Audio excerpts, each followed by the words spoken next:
بسم اللہ الرحمن الرحیم نحمدہ ونصلی علی رسولہ الکریم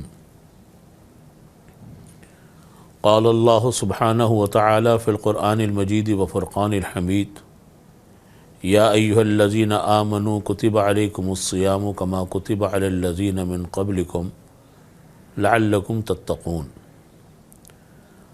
اللہ رب العزت نے قرآن کریم میں فرمایا، اے ایمان والو، تم لوگوں کے اوپر روزے کو فرض کیا گیا ہے جس طرح پچھلی امتوں پر اللہ تعالیٰ نے روزوں کو فرض کیا، لعلکم تتقون، تاکہ تم کو تقوی نصیب ہو۔ اللہ رب العزت نے اس آیت میں ہمیں دو باتیں فرمائی۔ ایک تو بات یہ فرمائی کہ روزہ رکھنا یہ تمام پچھلی امتوں کا فریضہ رہا ہے، البتہ وہ فرض رمضان میں نہیں تھے، وہ محرم الحرام میں بھی تھے اور ان کے ذمے میں روزے فرض تھے، اور اس امت پر بھی اللہ تعالیٰ نے روزوں کو فرض فرمایا، لیکن رمضان المبارک کے روزے فرض فرمائے، اور وجہ یہ بیان فرمائی کہ اس سے اللہ تعالیٰ تقوی نصیب فرماتے ہیں، تقوی انسان کو حاصل ہوتا ہے۔ رمضان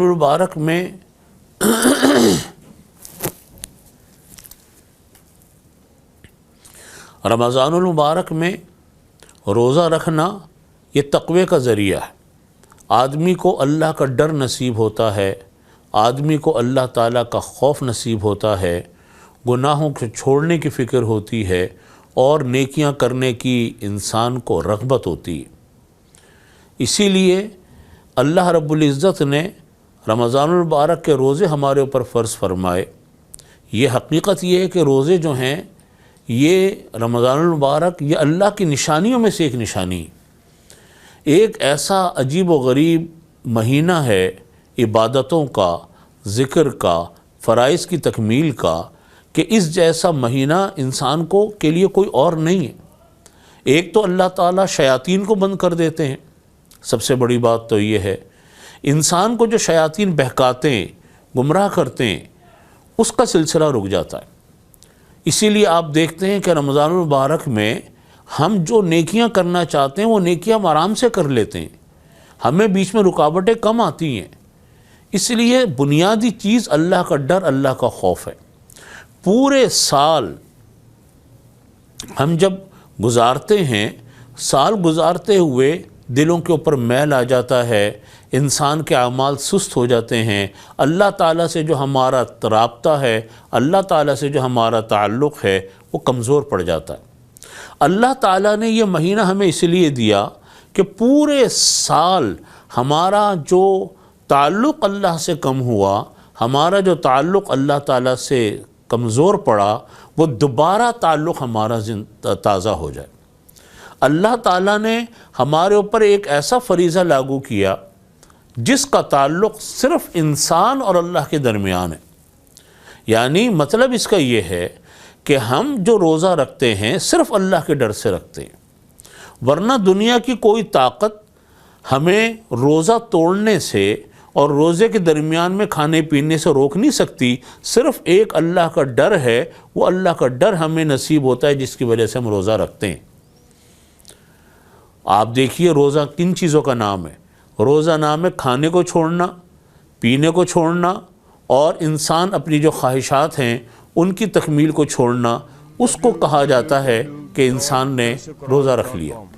اگر کوئی انسان بند کمرے میں کچھ کھاتا ہے، کوئی چیز پیتا ہے، تو اللہ تعالیٰ کے ڈر سے وہ اگر رک رہا ہے اس کھانے پینے سے، تو اللہ اور اس کے درمیان کوئی چیز حائل نہیں ہے، کوئی چیز اس کو روکنے والی نہیں ہے۔ انسان کھانا چاہے کھا سکتا ہے، لیکن وہاں جو وہ رک رہا ہے صرف اللہ کے ڈر سے رک رہا ہے۔ اسی لیے اللہ تعالیٰ فرماتے ہیں کہ الصوم لی وانا اجزی بہ، روزہ صرف میرے لیے ہے اور میں ہی اس کا بدلہ دوں گا۔ روزے کا جو بدلہ ہے وہ اللہ تعالیٰ ہی دیتے ہیں۔ اللہ تعالیٰ نے پہلے سے ہی انعام ہمیں نہیں بتایا کہ ہم روزے کا انعام کیا دیں گے روزے داروں کو، بس کہ اللہ تعالیٰ نے فرمایا روزہ میرے لیے، میں بدلہ دوں گا۔ اور بس۔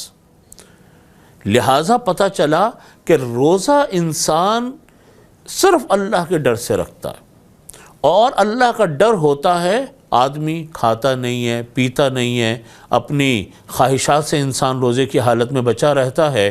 اس کا مطلب یہ ہوتا ہے کہ اللہ کا ڈر اس کو ہے، اسی وجہ سے وہ اس حکم کو پورا کر رہا ہے اور اس حکم کو توڑنے سے ڈر رہا ہے۔ تو پتہ چلا کہ جب اللہ کا ڈر کسی انسان کے اندر پیدا ہو جائے تو بڑے سے بڑا گناہ وہ انسان چھوڑ سکتا ہے، بڑی سے بڑی نیکی وہ انسان کر سکتا ہے جب اللہ کا ڈر انسان کے اندر پیدا ہو جائے۔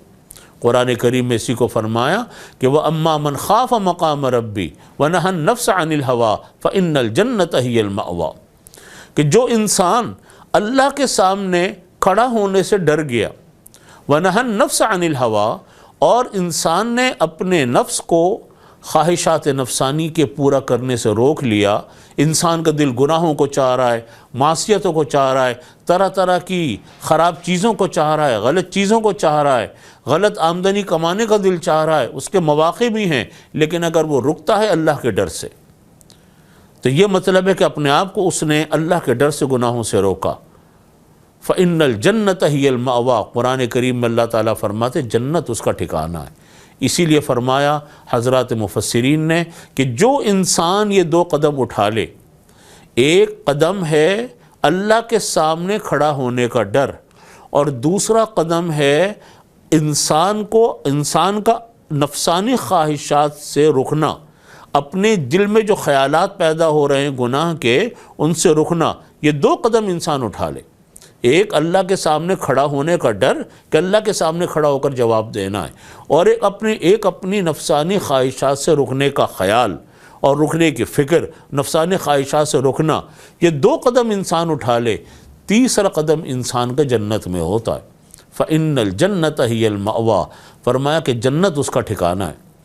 اسی لیے روزہ ہمیں اس بات کا درس دیتا ہے کہ ہم اللہ کا ڈر پیدا کریں، اور اللہ کا ڈر پیدا ہونے کا بہترین ذریعہ روزہ ہے۔ انسان کے اوپر اللہ نے ایک ایسی پابندی لگائی روزے میں،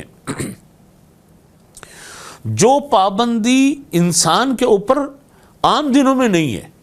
عام دنوں میں کھانا پینا یہ سب اللہ تعالیٰ کی طرف سے اس کو اجازت ہے، لیکن روزے میں آ کر اللہ تعالیٰ فرماتے ہیں رمضان المبارک میں کہ صبح سے لے کر شام تک، طلوع فجر جب ہوتی ہے اس وقت سے لے کے غروب آفتاب تک آپ کو کھانا پینا نہیں ہے۔ پابندی اس چیز کی لگائی جو پورے 12 مہینے حلال ہے۔ اب سوال یہ پیدا ہوتا ہے کہ اللہ تعالیٰ نے کھانے پینے کی پابندی کیوں لگائی؟ اس کے جواب یہ ہے کہ اللہ تعالیٰ نے کھانے پینے کی پابندی اس لیے لگائی کہ بندہ جب یہ سوچے، غور کرے کہ میں اللہ کے خاطر کھانے جیسی بنیادی چیز، پینے جیسی بنیادی چیز کو اللہ کے حکم کے خاطر چھوڑ سکتا ہوں جو میرے لیے 12 مہینے حلال ہے، تو میں ان گناہوں کو کیوں نہیں چھوڑ سکتا جو میرے لیے گناہ 12 مہینے حرام ہے؟ میں ان کو کیوں نہیں چھوڑ سکتا؟